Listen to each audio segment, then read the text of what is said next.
You are very welcome, everyone, as we move to video 4 in this series of videos where we're looking into my conversation, this gentleman here, Ronan Flynn, who is very much a central part of the whole investigation and into Aaron's trial, particularly the investigation, how it was conducted and how the Irish police on Garda Síochána have made a complete and utter disgrace of themselves in memory of their colleague, Detective Garda Adrian Donoghue, who is mother at Lordship Credit Union.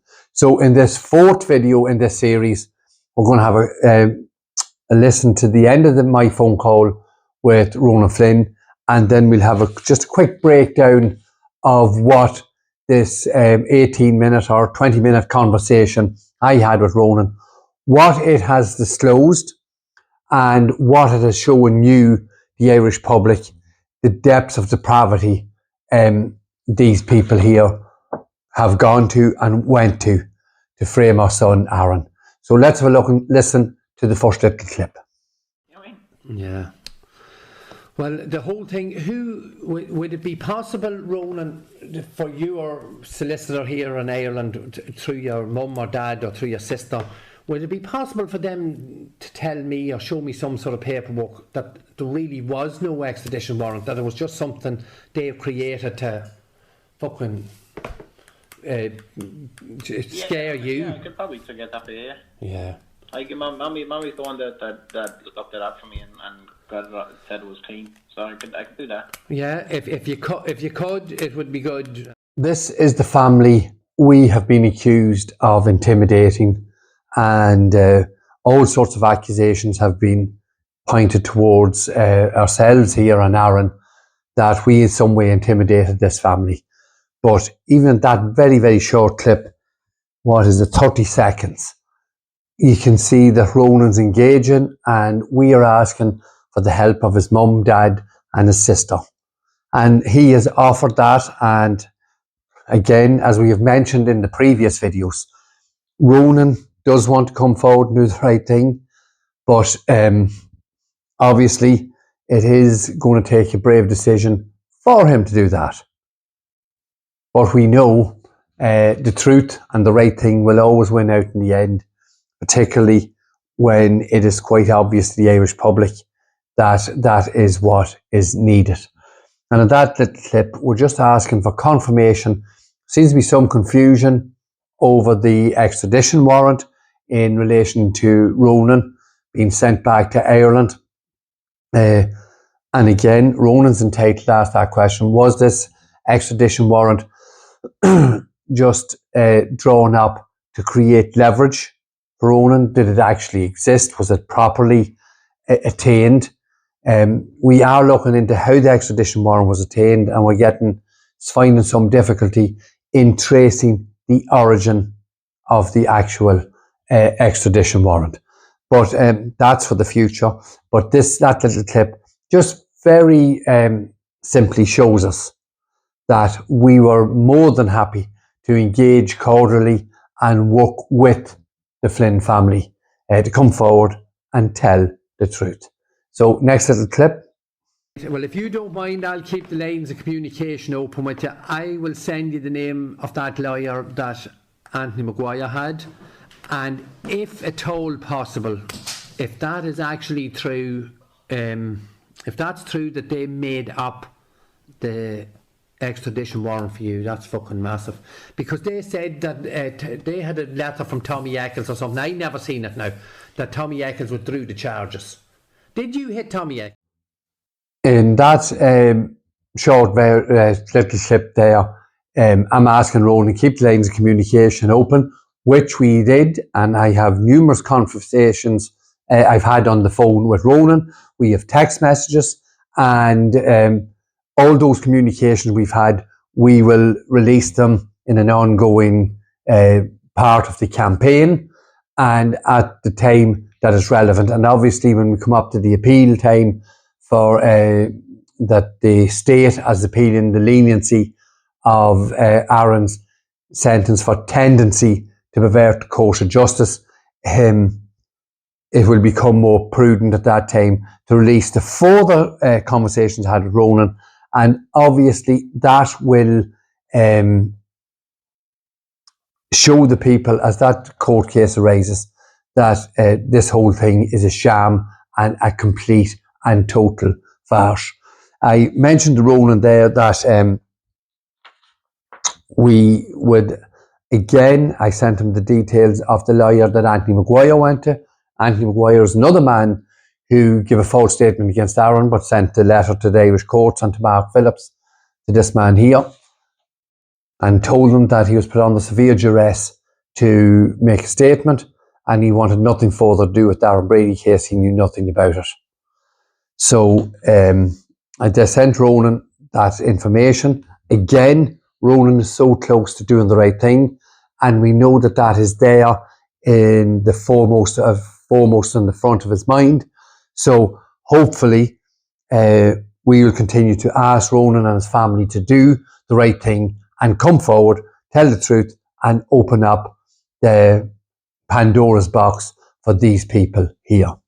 So I think we just have the final little end piece of the conversation, and then we'll just do a quick synopsis of what the whole conversation encapsulated.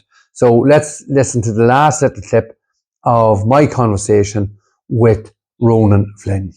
I can only assume that they knew you spoke to our solicitors, and they knew the danger that that entailed. Like, the last thing in the world we wanted to do was release that tape. That was fucking murder for us. It probably cost Aaron the trial. Like, if you came and spoke as you're after speaking to me there now. So we finish off this conversation with Ronan. Now, the tape did get cut off there. I don't have the original here, so I will have to just go and check. But I think when I was re-recording it, I must have just clipped it off a bit at the end. But if there's any more to bring to you, I definitely will. We don't have all the originals here at home. So, but the last bit of the conversation, I'm speaking to Ronan there. I said, I assume the authorities know that you, Ronan, have spoken to Aaron's solicitors. And we know that that took place, that Ronan did speak to Aaron's solicitors. And Garda Síochána were obviously aware of this.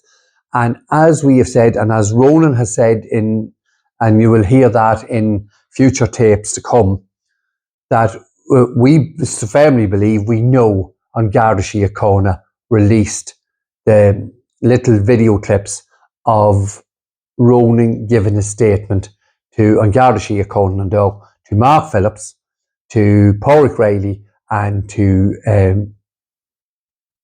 Paul Gill. So we are fully aware that on Garda Síochána must have released that.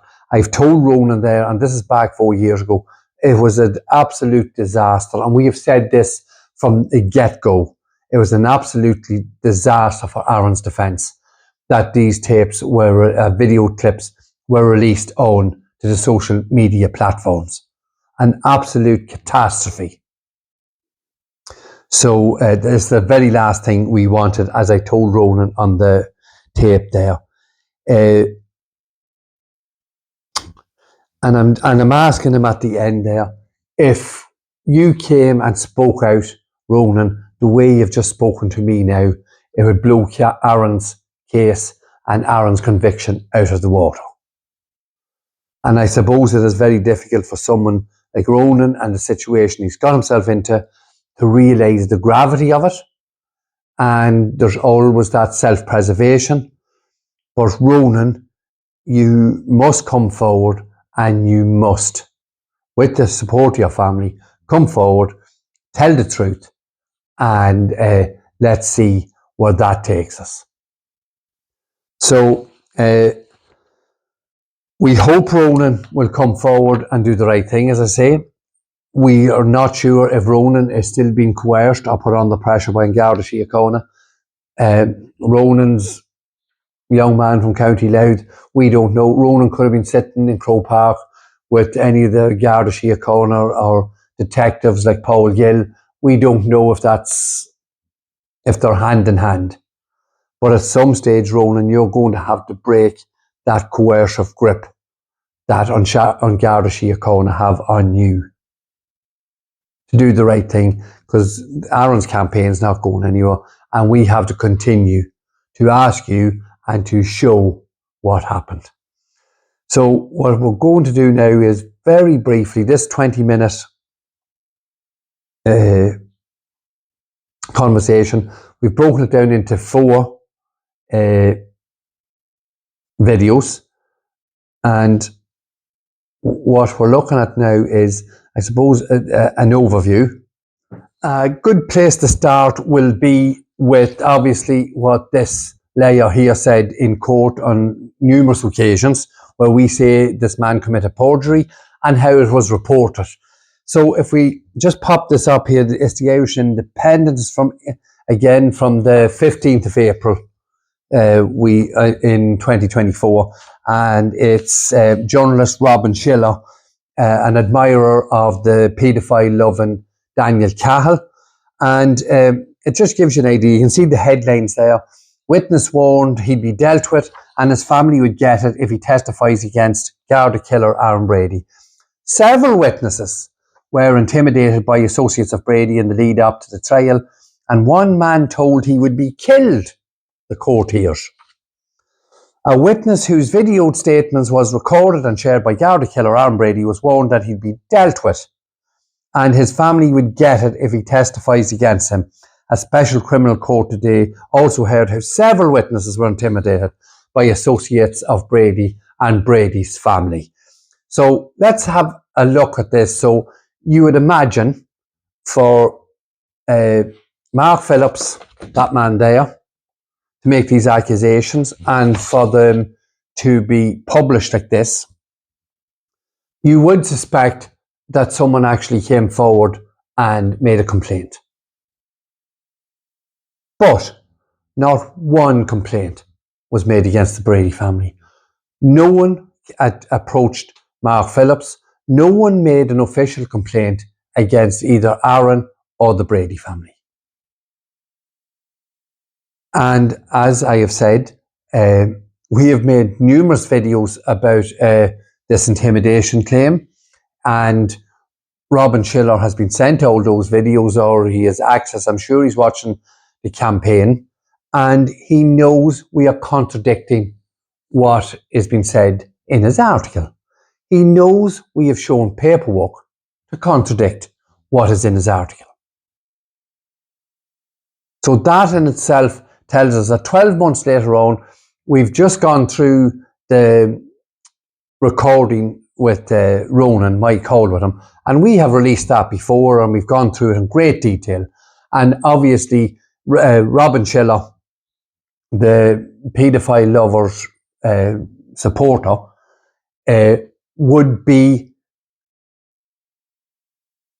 or should be, coming forward to speak to us in either to contradict what we're saying and put his hands up and say, well, we believe that what Mark Phillips said in the court is true, and why are you saying these things against my friend Mark Phillips?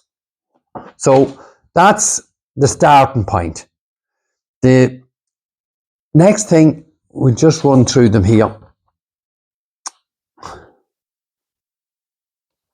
We have gone through the video, and there indeed tonight, Ronan Flynn made the initial contact with the Brady family, and it's actually mentioned 3 or 4 times through the course of that one conversation.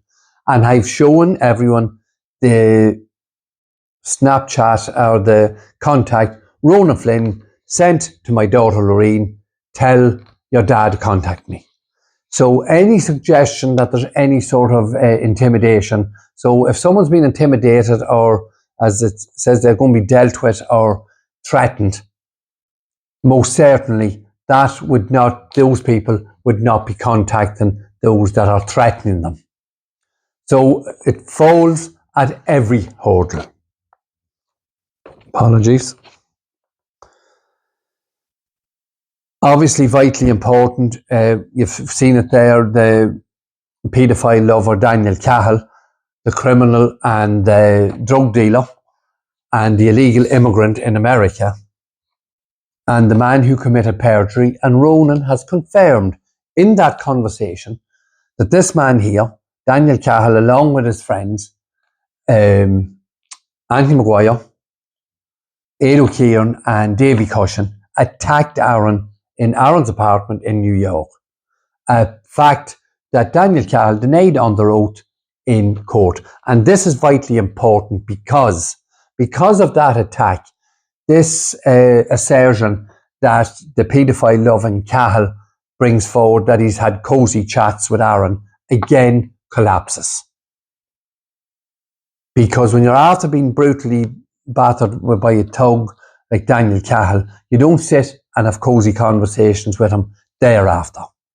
And again, Robin Schiller, we've accused Daniel Cahill of all these things, and you, who praised him as the star witness and the bravery of him coming forward, why don't you stand up, Schiller, and stand up for Cahill and contradict what we're saying if what we are saying is false?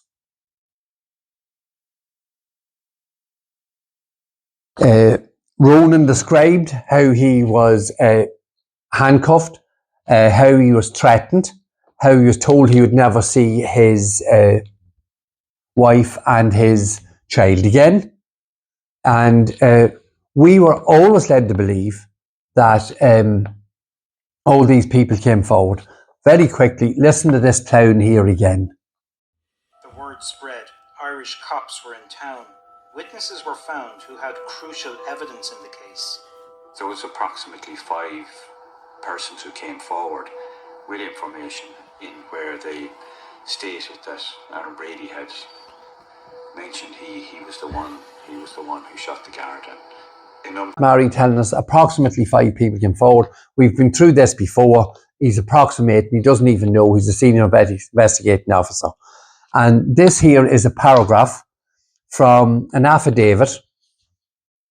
There's there an affidavit of Neil Manley, Aaron's initial solicitor. And it's an affidavit, and it's signed affidavit by Inspector Mark Phillips. And just now, again, this is something we've gone through in great detail. And the videos are in our library if people want to go and look for them. If you need to find them, we can direct you to those links. But here's a paragraph from it, and I've just highlighted. This is the words of Mark Phillips. This is Mark Phillips telling us this man here. So you're after listening to Mary. Information was revealed that Ronan Flynn had been arrested by members of Homeland Security investigations. And we did go into details about the arrest. He was handcuffed, and he was threatened, and he was coerced by Mark Phillips and Paul Gill. So one of these 2 men here, or indeed both of them, are liars. And these are the 2 senior investigating officers into the death of their colleague and alleged friend, Detective Garda Adrian Donoghue. And both of them in this scenario are telling lies. It's as simple as that.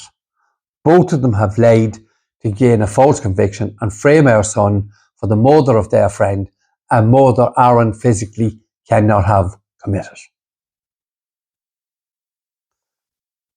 So all these nuggets of the lies of these 2 men here exposes what the likes of Schiller, Owen Reynolds, Paul Reynolds, Ali Bracken, Alison O'Riordan, all the main crime journalists in Ireland, Nicola Tallant, it exposes the lies they are peddling. And it exposes the gulf in truth that these people are prepared to put forward. And not even put it forward as truth. Put Aaron's story and the Justice for Aaron Brady story forward as a question. Or even come forward and question us and try and shed light on any falsehoods we might be telling. But obviously we're not telling any falsehoods because your silence is deafening. Your silence to all these journalists here on this island, your silence is a fucking disgrace. It can be, and again, it is total disrespect for the life of Detective Garda Adrian Donoghue. But of course, the information we've got on Ronan's tape doesn't stop there. We have the whole Agent Matt Katsky scenario, where Ronan tells us that he was targeting people to get information about Jimmy and Eugene Flynn. Jimmy Flynn has been acquitted and Eugene Flynn has never been arrested. Eugene Flynn Jr. has never been arrested, and we've heard Ronan saying how excited Matt Katsky was about Eugene and Jimmy Flynn. And that correlates perfectly with the entire story we have told about Matt Katsky. And obviously, during the course of the previous videos, we've gone through the recorded conversation where Matt Katsky is offering Jimmy Flynn inducements to get anyone to tell lies against Aaron. Give us Brady and you'll probably never hear from us again. So that's the depth of the information that's in this short phone call I had with Ronan. And of course, as I've just said, we have documented evidence from the affidavit of Mark Phillips, from the records of the recorded tape of Matt Katsky, and indeed, since that conversation I had with Ronan, I think I may have mentioned in Ronan's conversation that I didn't have Tommy Eccles's letter. We have all that now, and we have presented it to you, the Irish public. And we know that tomato face detective Cian Reedy was heavily involved in what way, I don't know how he approached Tommy Eccles to withdraw his complaint against Ronan Flynn, to annul to go forward to annul the extradition warrant that Ronan faced. So everything, as I said before, falls into a perfect jigsaw. Each piece we put forward fits absolutely perfectly. And again, we're repeatedly asking the journalists to come forward and either question or publish what the Justice for Aaron Brady campaign is saying. If, for those of you following the campaign and for those of you following any of the judicial proceedings, you will notice you will never see the Justice for Aaron Brady campaign printed in any of the newspapers. We have created over 600 videos. We've called this man a liar, a perjurer, a criminal. We've called Pat Murray a liar, a perjurer, a criminal. We've called Daniel Cahill a scumbag, a liar, a criminal, a paedophile loving, drug dealing, illegal immigrant who told a tissue of lies and committed perjury. And neither the media or the Irish authorities will stand up and push back against any of what we have said. And the telephone conversation I have had there with Ronan, again, nails everything to the mast for everything we have said. And the silence, as I say, is deafening. The silence from the media is disgusting. Ronan, the silence from you at the moment is upsetting, and your family. And all we are asking you is to come forward in an affidavit, tell your story, tell the truth, and it will open the Pandora's box for these people here. And as we've always said, the truth eventually will win, because we will keep going until the truth is out there and we have our son home. So that's the 4 videos on my conversation with Ronan. It covers a myriad of points. And indeed even more than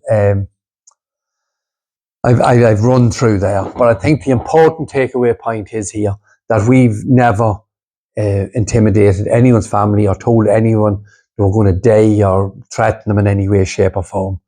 The telephone conversation bears fruit of that. And we have telephone conversations right up to that date that's on this article here by Schiller. And I have the phone conversation. I've actually spoken to Ronan about this article. So we have that on record as well. So that will be brought forward closer to the time of this appeal that's upcoming. So once again, thank everyone for watching. Please like, comment and share. Please don't be afraid to share Aaron's story and just ask the question. I think we've mentioned before, we're not asking you to jump up and down and shout Aaron Brady is innocent, but what we do want you to do is quietly ask the questions. Is there something wrong with Aaron Brady's conviction? Is there something wrong with what Mark Phillips said in the court? Is there something wrong with what the stories Pat Marry told in the court? Are the people who are used to convict Aaron Brady criminals, drug dealers and illegal immigrants? Ask these questions. So contact anyone in authority or power, whether it be your local councillor, your local TD. Please send your concerns to the Minister for Justice, to the Ministry for Justice, to anyone in a position of power, because these questions must be answered. And as we've always said, if anything we were saying was wrong, we would be attacked from all angles. But we do need your help to share Aaron's story. So once again, thank you for watching. Please like, comment and share. And we're going to continue with Aaron's campaign in the coming days, because James Flynn's bail appeal hearing is coming up, and that's going to bring us into a new path and into a new area where we must scrutinise how the rules and the laws of this land are being broken and bent to keep James Flynn incarcerated. So we'll see us all again in the next video. Thank you.